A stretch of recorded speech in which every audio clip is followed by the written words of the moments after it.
¿Cómo funciona la red? Corresponde a la temática de la clase número 7. La red, entonces, la pregunta es, ¿qué es una red?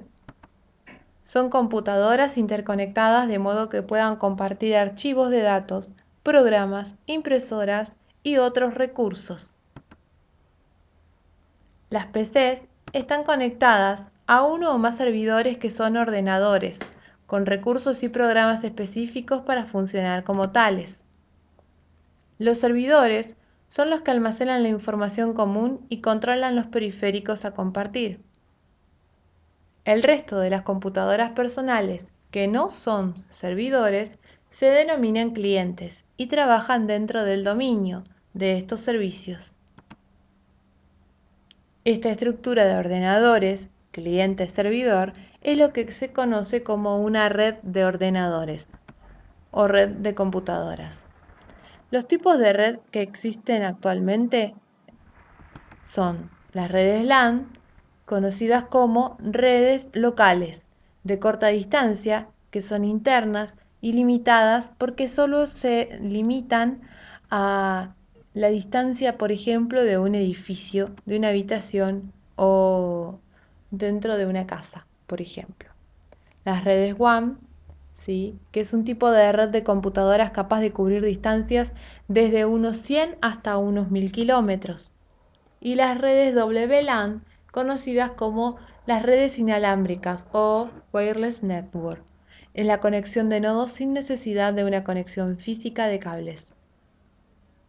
Entonces, dentro de las redes inalámbricas tenemos las Wireless Personal Area Network y las Wireless Local Area Network, o sea, las personales y las que corresponden a un área local. Dentro de todo esto tenemos que considerar que para poder formar una red consideramos como necesario requisito algunos componentes de hardware. El hardware de red normalmente se requiere o se refiere a los equipos que facilitan el uso de una red informática. Incluyen entre ellos los enrutadores, conocidos como router, los switch, hub, gateway, tarjetas de interfaz de red, cables de red, modem y firewalls. Una imagen podemos observar de lo que vendría a llegar a ser un modelo de red. Entre los componentes hardware que mencionamos recién, tenemos los switch, que no manejan protocolos de ruteo, solo brindan una gran capacidad de conexiones, son los más vistos en un entorno LAN, o sea, en un área local, conectados detrás de un router. Las capacidades varían, se presentan con switch de 4 a más de 50 puertos de conexión. Una imagen representativa es la que vemos a continuación. Cada una de esas bocas, ¿sí?, sería donde se conectaría un cable a una PC. También tenemos los routers, enrutadores, que direccionan los paquetes de información que circulan por la red. Manejan protocolos de ruteo, es uno de los componentes con más inteligencia de la red. Una imagen es muy similar, tenemos acá un modelo Cisco. Las tarjetas de red son las tarjetas que se instalan en las computadoras para poder conectarlas a un medio de comunicación. La mayoría de ellas están incluidas dentro del mother. En caso de no contar con eso, este es un modelo de placa de red que se puede instalar de manera interna dentro de nuestra computadora personal. Muchas de estas actualmente existen también a USB de manera inalámbrica y se conectan de manera externa. Existen también los gateway, que serían una puerta de enlace. Es un equipo sistema dentro de un equipo que traduce los protocolos de una red para conectarla a Internet. Enmascara las IP interna y permite a todas las máquinas navegar a través de una misma IP externa o enlace a Internet. Se encargan de acoplar redes disímiles, por ejemplo, una empresa que brinda servicios de telefonía IP utiliza Gateway para vincular su red con la red de telefonía pública. Además de esto se encuentran los módem, que son los utilizados para conectarse a Internet en el caso de solo contar con una línea telefónica, pero con la desventaja de que tendrá velocidad muy reducida en comparación con las velocidades que brindan los servicios de ADSL o más comúnmente llamada banda ancha. Algunos de esos se parecen a esta imagen. Los firewalls son equipos que su única utilidad es dar seguridad a la red. Esto se realiza mediante tablas de cargas que determinan, forma parte, ¿sí? Filtrar programas, básicamente páginas, IPs con origen y destino, puertos, se pueden aplicar servicios de encriptación de datos y esto es para evitar paquetes a nuestra red o limitar el uso de nuestro sistema a solo determinadas páginas o servicios. Muy frecuentemente esto se utiliza en determinadas instituciones o empresas. Un modelo de lo que vendría a ser un firewall. En este modelo de red podemos observar entonces que tienen 3 concentradores hub, un módem, una impresora, un servidor, distintas computadoras que en realidad serían clientes. Pero la pregunta es, si en esa red yo comparto Internet, ¿qué vendría a ser en realidad Internet si todo lo que acabo de mencionar es una red? Internet es una gran red de redes de computadoras. La palabra significa interred o red de redes, porque interconecta varias redes entre sí. Una imagen que podemos observar de la puesta en acción de Internet, así como un mapeo de las comunicaciones que se realizan en distintos puntos del mundo entre distintas computadoras, el traspaso de información.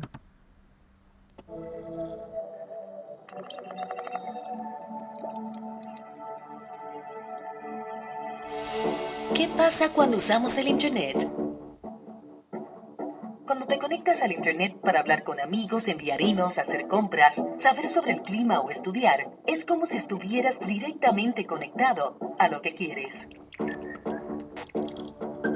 Pero hay billones de personas mirando billones de cosas a la vez. ¿Cómo es posible?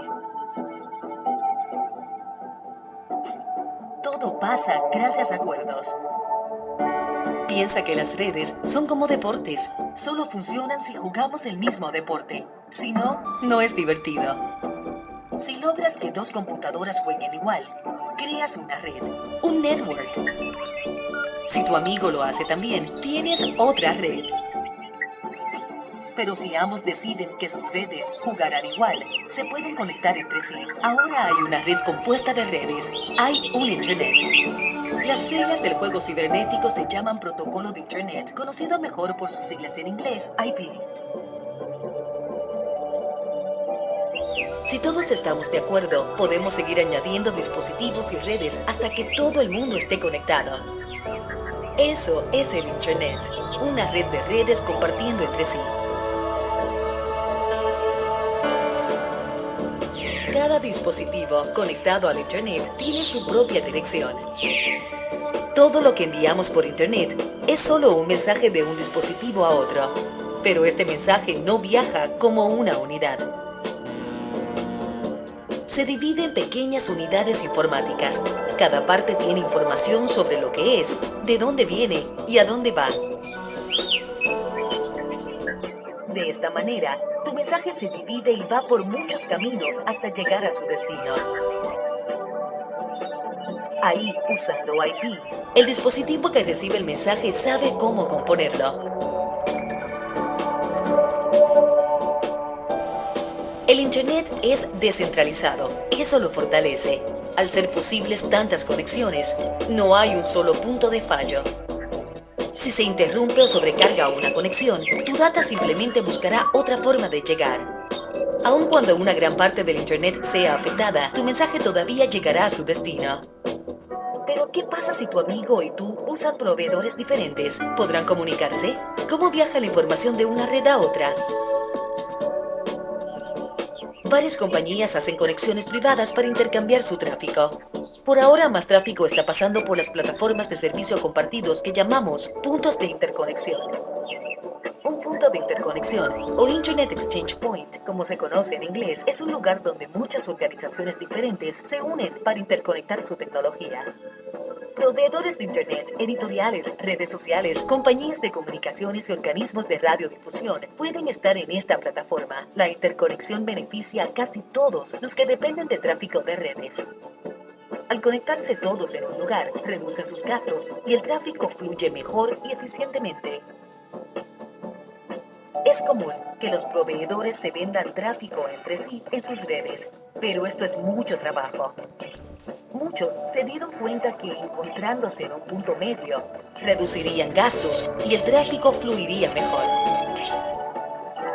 Con una sola conexión a la plataforma, pueden intercambiar tráfico con muchos.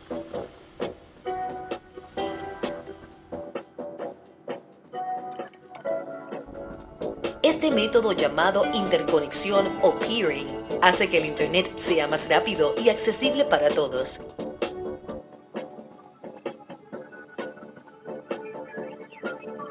Los que hacen peering llegan a acuerdos para beneficio mutuo. Esto autorregula el sistema. Quizás parece que las compañías están regalando sus servicios, pero cada una está poniendo parte de la solución que necesita el cliente para poder intercambiar tráfico de la manera más eficiente y confiable. El Internet es abierto, descentralizado y neutral. Su inteligencia vive en la frontera. Nadie lo controla y por eso funciona. Cuando todos cooperamos, hacemos que el Internet exista.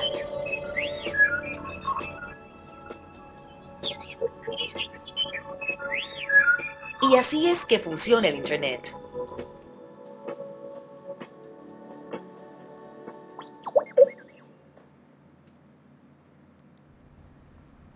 Bien, como mencionaba el video entonces, Internet provee de diferentes servicios que pueden agruparse en la WWW, conocida como la World Wide Web. La WWW es un modo de intercambio de información a través de Internet distribuida alrededor del mundo en servidores web. Utiliza un lenguaje de protocolo denominado HTTP como Hypertext Transfer Protocol. Además, se encuentra el correo electrónico que ustedes tienen, como por ejemplo el correo de Gmail, los grupos de discusión o newsgroup, que son grupos de noticias, la conexión en tiempo real como el chat, la videoconferencia, la telefonía por internet. Entonces, estos son algunos de los diferentes servicios que pueden agruparse en internet. Los protocolos son, además, como el lenguaje y las direcciones que conocemos. La comunicación en Internet, para poder comunicarnos básicamente en Internet, necesitamos de protocolos y lenguajes que hagan posible el intercambio de información entre computadoras con diferentes sistemas operativos. También necesitamos de direcciones para establecer el contacto.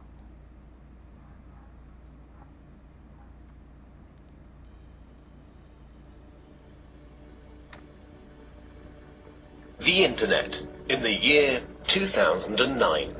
We send emails, make calls over the Internet, and discuss topics we take an interest in. Even our banking is going virtual. But what we take for granted today was only a vague idea 50 years ago. In order to understand how we got this far, let's go back to 1957, when everything began. Before 1957, computers only worked on one task at a time. This is called batch processing. Of course, this was quite ineffective. With computers getting bigger and bigger, they had to be stored in special cooled rooms. But then, the developers couldn't work directly on the computers anymore. Specialists had to be called in to connect them. Programming at that time meant a lot of manual work, and the indirect connection to the computers led to a lot of bugs, wasting time and fraying the developers' nerves. The year 1957 marked a big change. A remote connection had to be installed so that the developers could work directly on the computers. At the same time, the idea of time-sharing came up. This is the first concept in computer technology to share the processing power of one computer with multiple users.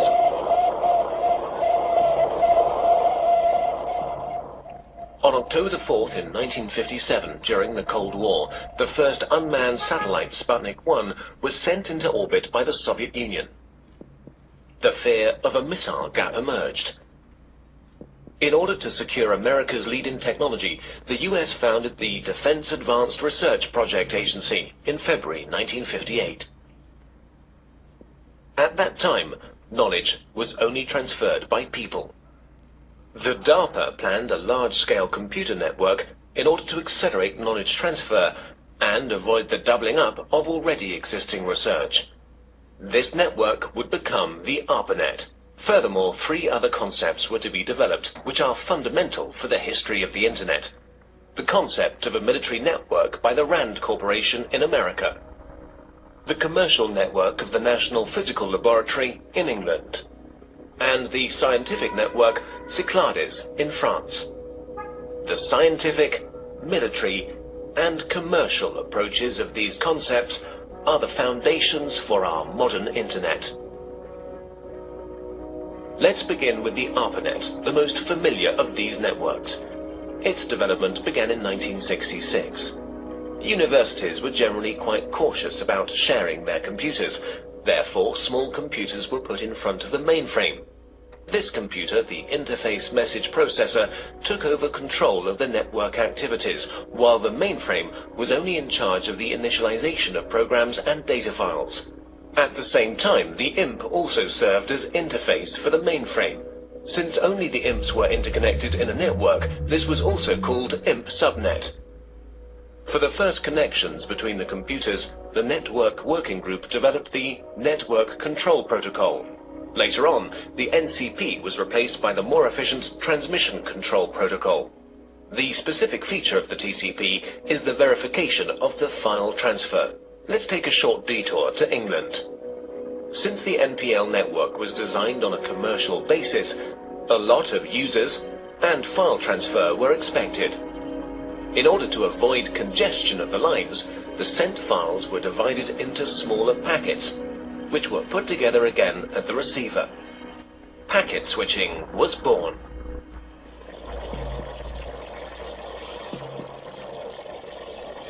In 1962, American Ferret aircraft discovered middle and long-range missiles in Cuba, which were able to reach the United States.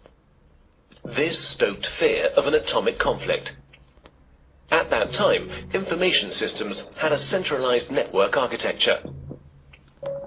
To avoid breakdown during an attack, a decentralized network architecture had to be developed, which, in case of loss of a node, would still be operative.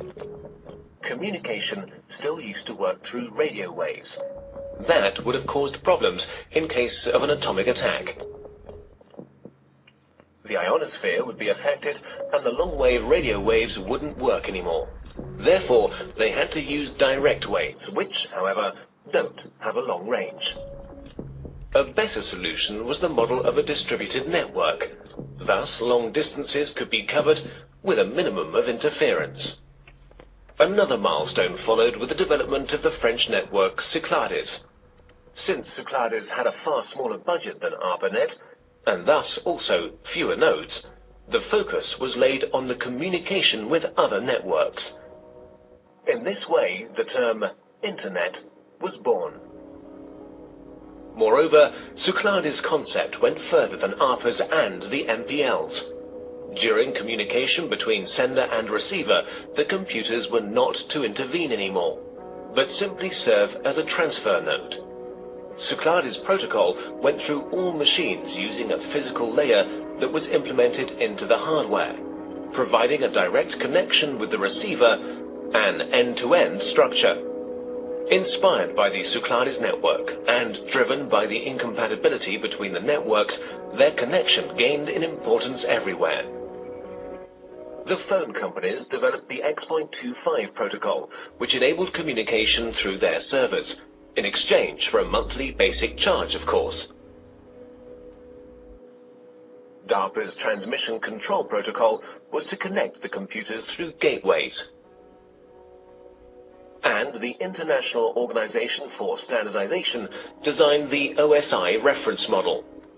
The innovation of OSI was the attempt to standardize the network from its ends, and the channel's division into separate layers. Finally, the TCP assimilated the preferences of the OSI reference model and gave way to the TCP/IP protocol, a standard which guaranteed compatibility between networks, and finally merged them, creating the Internet. By February the 28th, 1990, the ARPANET hardware was removed, but the Internet was up and running.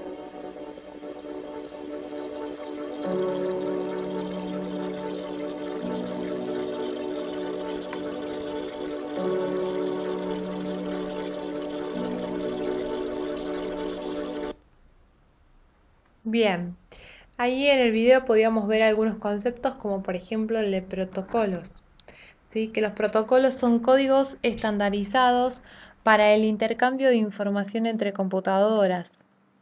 Estos protocolos, hay protocolos de diferentes niveles, entre esos hablaba de los enlaces como Ethernet, decía, es un estándar para redes de áreas locales. El transporte, IP, Internet Protocol, tiene la función de estándar información en paquetes, ¿sí? Y no está orientado a conectar. No es muy confiable. Si se necesita fiabilidad, esta es proporcionada por los protocolos de la capa de transporte como TCP. TCP es un control de transferencia de protocolo. Es la capa intermedia entre el protocolo de Internet IP y la aplicación. Garantiza que los datos serán entregados a su destino sin errores y en el mismo orden en que se transmitieron. Puede detectar pérdida de información y errores de comunicación. Además, entre lo que podemos mencionar la aplicación, se encuentra el HTTP, que sería el protocolo de transferencia de hipertexto que es utilizado en cada sesión en la que se requiere información de una web, básicamente, ¿sí? Y FTP, que sería el protocolo de transferencia de archivos, como por ejemplo cuando uno desea enviar, descargar o subir algún tipo de archivo específico como imágenes, videos y demás. HTTPS sería el protocolo seguro de hipertexto que permite encriptar datos que van a ser transportados. SMTP como el protocolo de transferencia simple de correos electrónicos, y todo esto tiene relación con los lenguajes que hablábamos, de que las máquinas tenían que tener, además de un protocolo, un lenguaje similar para poder entenderse. Dentro de los lenguajes, el HTML, entonces, sería el lenguaje construido de hipertexto. Es un modo de codificar información sobre el contenido y la apariencia de una página web, de modo de ser interpretada por el protocolo HTTP, que es el que permite el intercambio de información en la web. Además está el lenguaje HTML, que es un lenguaje extensible que fue desarrollado por la World Wide Web, en este caso como un estándar para el intercambio de información estructurada entre diferentes plataformas que no solo se corren, digamos, no en Internet, que puede usar en bases de datos, se puede usar en editores de texto, hojas de cálculo y otros tipos de archivos.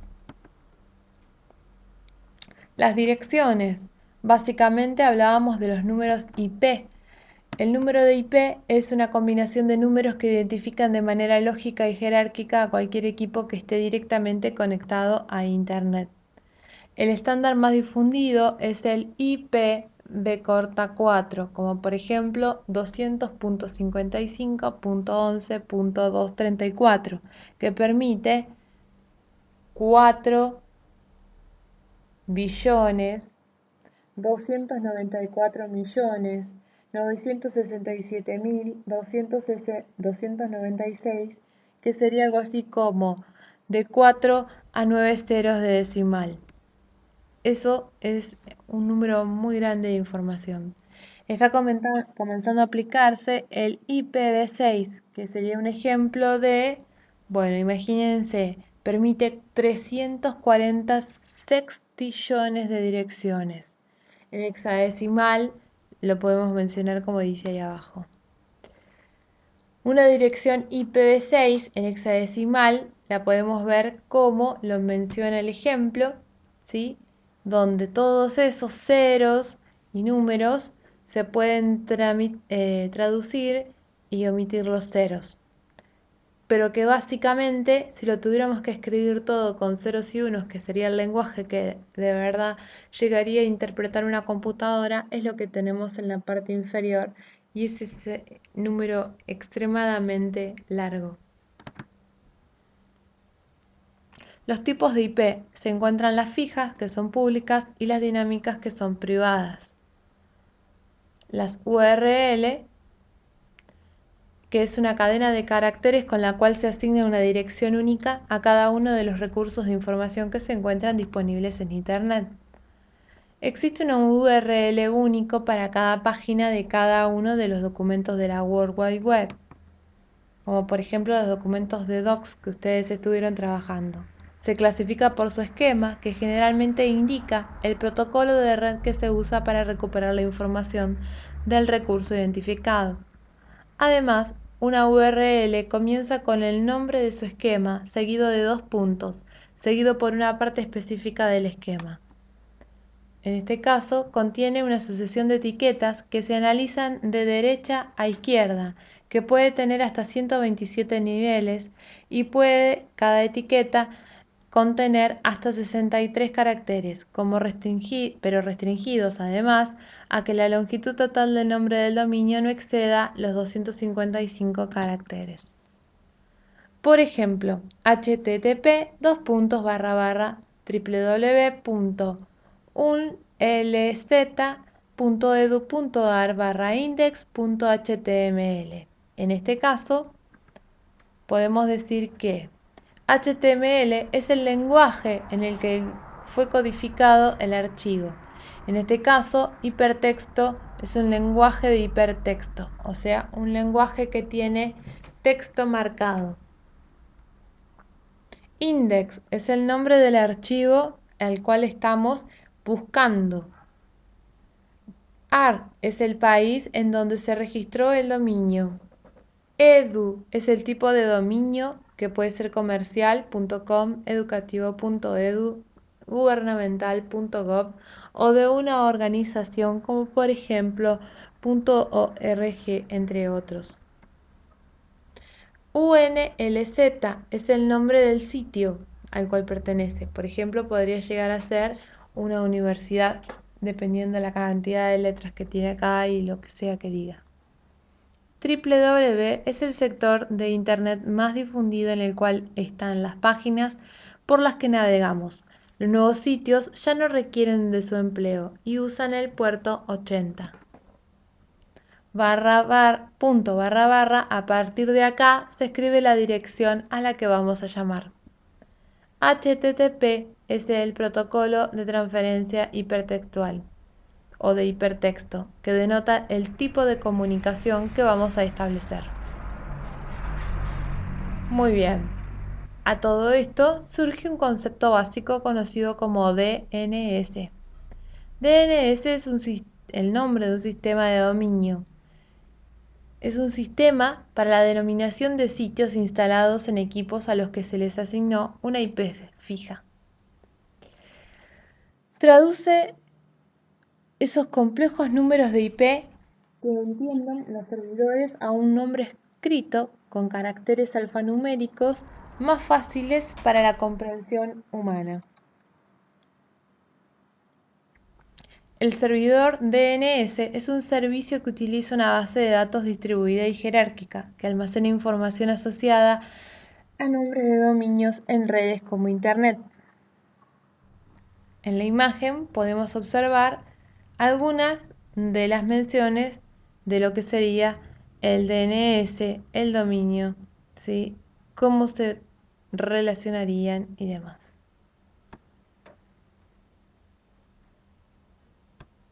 Esto fue todo